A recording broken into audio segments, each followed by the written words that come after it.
Hi, friends. So today's topic is suburban communities. We've talked about it a little bit in the past, kind of when we were going over all three at the same time.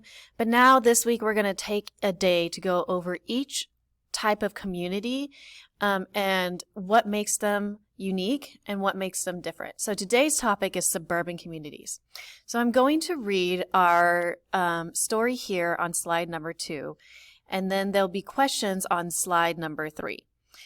Suburban communities are often referred to as towns. Suburban communities are usually close to cities.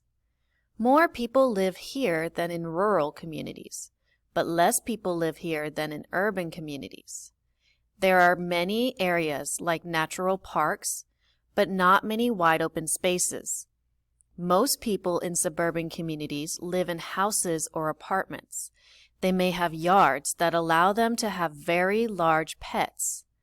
People have neighbors or people who live near them. Driving is the most common form of transportation, but many people walk or take a bus. Kids may ride bikes or scooters near their homes. Parents may work in the community or in nearby cities. Most kids attend schools that are located in their neighborhood. Suburban communities usually have stores for shopping and restaurants for eating out.